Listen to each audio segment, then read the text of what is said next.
ஆண்டுடைய நல்ல நாமம் மகிமைப்படுவதாக. நீங்கள் சுகமாய் இருப்பீர்கள் என்று கர்த்தருக்குள் விசுவாசிக்கிறேன். நல்ல வார்த்தை என்கிறதான இந்த ஒளி தொகுப்பு உங்களுக்கு ஆசீர்வாதமாக இருக்கும் என்று கர்த்தருக்குள் நான் நம்புகிறேன்.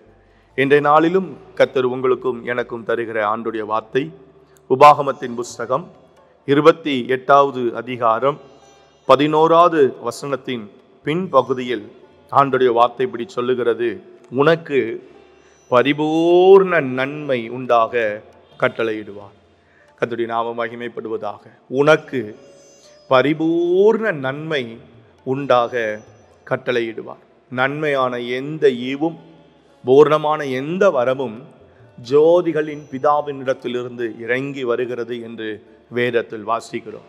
கர்த்தருடைய நாமம் மகிமைப்படட்டும். சங்கீதத்தில் வாசித்து பார்த்தால் கர்த்தர் எனக்காக யாவையும் செய்து முடிப்பார் என்று வேதத்தில் நம்ம வாசிக்கிறோம். அவர் நன்மை செய்கிறவர். ஸ்தோத்திரம். என் ஜனங்கள் நான் அளிக்கும் நன்மையினால் அவர்கள் திருப்தி ஆவார்கள் என்று வேதத்தில் கர்த்தர் நமக்கு வாக்கு கொடுத்திருக்கிறார். கர்த்தருடைய நாமம் மகிமைப்படுவதாக. ஆண்டவர் உங்களுக்கு அந்த நன்மையை செய்வார். அதை எப்படி செய்வார்? இந்த வார்த்தை சொல்லுகிறது, தேவனிடத்திலிருந்து வருகிற நன்மைகள் எல்லாம் குறைவுள்ளதாகவோ இடைஞ்சலாகவோ இடையூறுகளாகவோ இல்லை என்றால் ஒரு பாதி வாழ்க்கைக்கு அது இருந்து மீதி பாதி வாழ்க்கைக்கு மீண்டும் தேடுகிற விதத்தில் அப்படி அல்ல. கர்த்தருடைய வசனம் சொல்லுகிறது பரிபூர்ண நன்மை. வாழ்க்கை முழுவதற்கும் சூழ்நிலை முழுவதற்கும் நாம் போகிற பாதைகளை முழுவதும் முழுமையாய் கடந்து போவதற்கு ஏதுவான பரிபூர்ண நன்மையை கட்டளையிடுகிற தேவன் நீங்களும் நானும் ஆராதிக்கிற கர்த்தர். கர்த்தருடைய நாமம் மகிமைப்படுவதாக. உங்களுக்கு அதை செய்வார். உங்கள் சூழ்நிலையில் அதை செய்வார். உங்களுடைய சகல வாழ்வின் சகல காரியங்களிலும் உங்கள் வாழ்க்கை சகல பிரயாணத்திலும் கர்த்தர் தம்முடைய பரிபூர்ண நன்மையை உங்களுக்கு கட்டளையிடுவார். கர்த்தருடைய நாமம் மகிமைப்படுவதாக. ஸ்தோத்திரம்.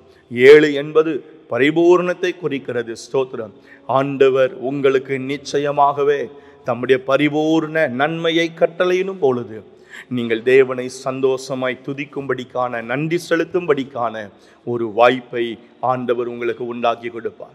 அடுத்த வசனத்தில் நீங்கள் வாசித்து பார்ப்பீர்கள். ஆனால் வேதம் சொல்லுகிறது, ஏற்ற காலத்தில் உன் தேசத்தில் கர்த்தர் அதை செய்வார். ஆமென். கர்த்தருடைய நாமம் மகிமைப்படுவதாக. நாம் ஒரு நேரத்தை குறித்திருக்கலாம்.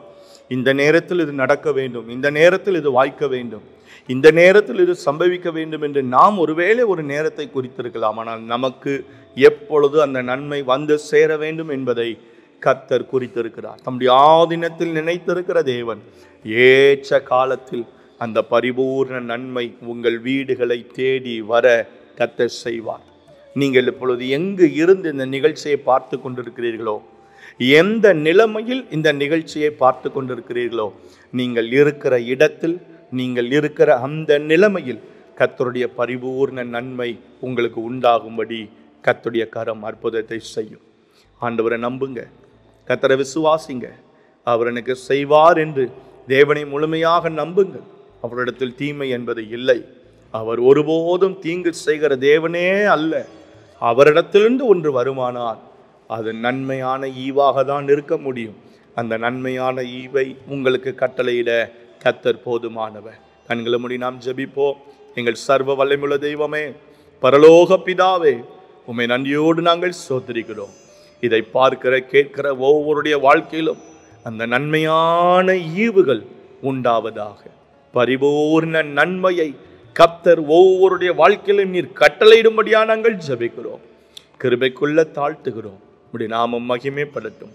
பிள்ளைகளை குறித்து, குடும்பத்தை குறித்து, ஆண்டவரே கணவர் மனைவியை குறித்து, ஆண்டவரே வாழ்வின் எதிர்காலத்தை குறித்து, சூழ்நிலைகளை குறித்து கலங்கி கொண்டிருக்கிற ஒவ்வொருடைய வாழ்க்கையிலும் கர்த்தருடைய நன்மையின் கரம் அற்புதமானவைகளை செய்யும்படியா நாங்கள் ஜெபிக்கிறோம். கிருபைக்குள்ள முழுவதும் தாழ்த்துகிறோம். பெரிய காரியங்களை செய்யும். இயேசுவின் அற்புதமான நாமத்தில் வேண்டி ஜெபிக்கிறோம் எங்கள் நல்ல பிதாவே. ஆமென். ஆமென். Have a good day. கர்த்தர் உங்களை ஆசீர்வதிப்பாராக. ஆமென்.